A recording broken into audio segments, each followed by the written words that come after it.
12वीं की पढ़ाई के बाद भैया ने मुझे शहर बुला लिया। मेरे बड़े भैया और भाभी शहर में रहते थे। भैया एक प्राइवेट कंपनी में काम करते थे, जबकि भाभी एक निजी स्कूल में पढ़ाती थी। मेरी भाभी बहुत खूबसूरत थी। उन्हें देखकर लगता नहीं था कि उनकी उम्र 35 साल है। उनकी शादी के 12 साल बाद भी उनके अभी तक औलाद नहीं थी। अपनी हम उम्र बाकी टीचरों को उनके बच्चों के साथ देखती तो ना चाहते हुए भी उन्हें रोना आ ही जाता। मैं प्रतियोगी परीक्षाओं की तैयारी कर रहा था। भैया जैसा प्यार करने वाला पति पाकर भाभी भी खुश रहती थी।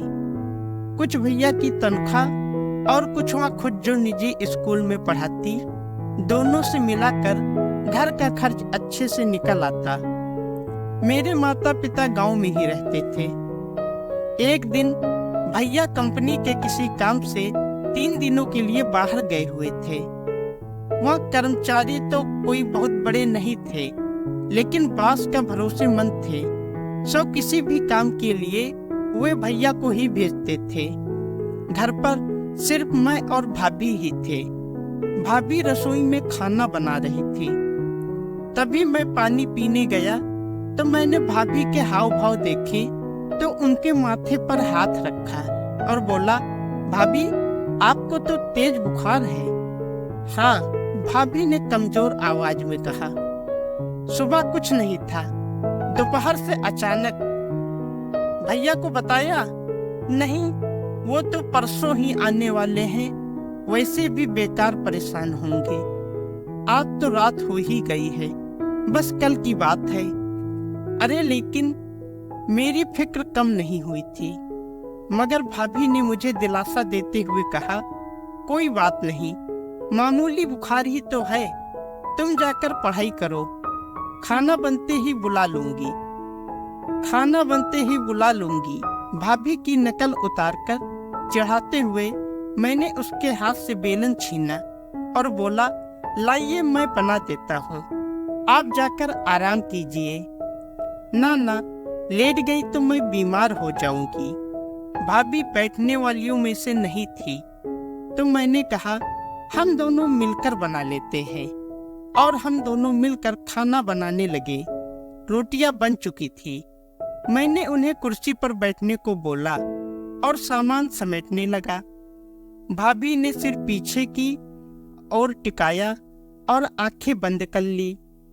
मेरी नजर भाभी पर गई तो मैं उनको ऊपर से नीचे तक निहारने लगा। मेरे अंदर का शैतान जाग गया। मैं मन ही मन भाभी को अपना बनाने के बारे में सोचने लगा। तभी बर्तनों की आवाज बंद जानकर भाभी ने अचानक अपनी आंखें खोलते हुए पूछा, हो गया सारा काम? मैं हकपका गया और बोला, हाँ भाभी, बस हो ही गया। कहकर मैंने जल्दी जल्दी बाकी काम निपटाया और खाने की चीजों को उठाकर मेज पर ले गया। भाभी ने मुश्किल से 2 रोटियां खाईं, वह भी मेरे जिद पर। मैं जबरदस्ती सब्जी उसकी प्लेट में डाल रहा था। खाने के बाद भाभी सोने जाने लगी तो मैं बोला, भाभी 15 मिनट के लिए आगे वाले कमरे में बैठिए ना, मैं आपके लिए दवा ले आता हूँ। अरे नहीं, रात भर में उतर जाएगा। भाभी ने मना किया, लेकिन मैं कहाँ मानने वाला था। मैं पास वाले कैबिनेट से ही दवा लेकर आ रहा हूँ।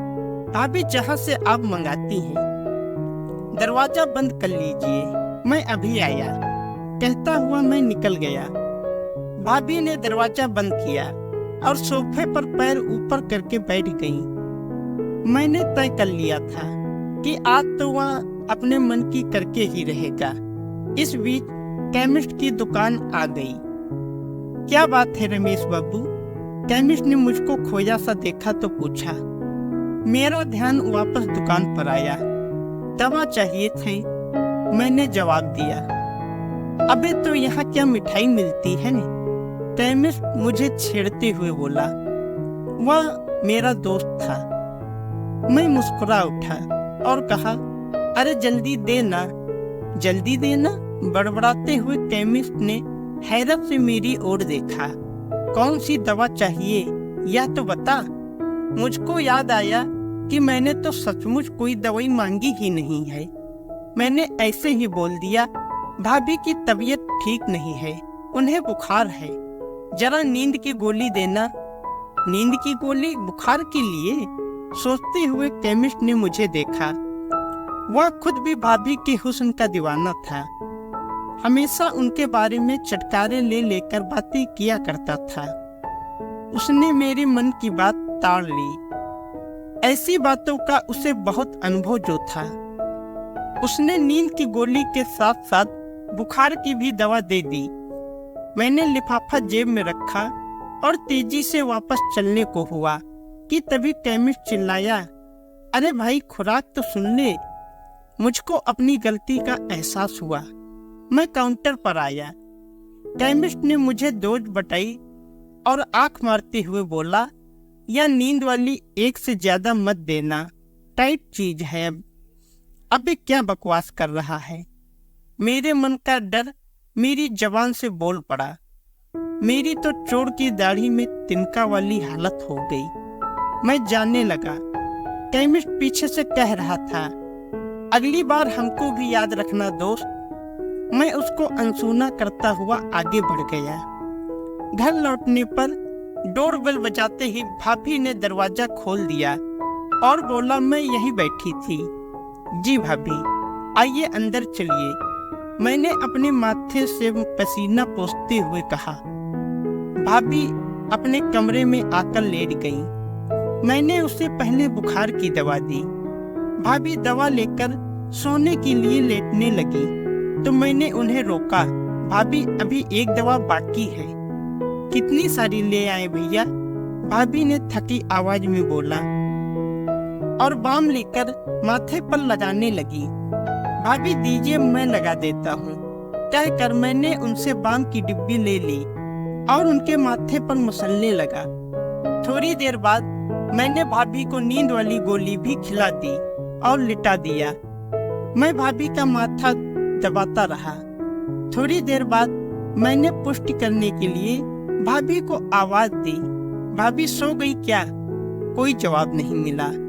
मैंने उनके चेहरे को हिला डुला कर भी देख लिया। कोई प्रतिक्रिया न पाकर मैं समझ गया कि रास्ता साफ हो चुका है। मेरी कनपटियों में खून तेजी से दौड़ने लगा। मैं बत्ती जलती ही छोड़ भाभी के ऊपर आ गया। मर्यादा के आवरण प्याज के छिलकों की तरह उतरते चले गए। सब कुछ शांत होने पर मैं भाभी के बगल में लेट गया। बस अब बुखार उतर जाएगा भाभी जी, मैं खुद में बुदबुदाया। और फिर भाभी की कुछ तस्वीरें खींचने के बाद उन्हें कपड़े पहना दिए। फिर मैं पलंग से उतरा और खुद भी कपड़े पहनने लगा। तभी मेरी नजर आधी खुली दराज पर गई। भूल से भाभी ने अपनी डायरी उसी में छोड़ी हुई थी। मैंने उसे निकाला और उसके पन्ने पलटने लगा। अचानक एक पेज पर जाकर मेरी आंखें अटक गई। मैं अभी अपनी कमीज के सारे बटन बंद भी नहीं कर पाया था, लेकिन मुझको इस बात की परवाह नहीं रही। मैं आपलक उस पन्ने में लिखे शब्दों को पढ़ने लगा। उसमें भाभी ने लिखा था, बस अब बहुत रो लिया, बहुत दुख मना लिया औलाद के लिए। मेरा बेटा मेरे पास था और मैं उसे पहचान ही नहीं पाई। जब से मैं यहाँ आई उसे बच्चे के रूप में देखा, तो आज अपनी कोख के बच्चे के लिए इतनी चिंता क्यों?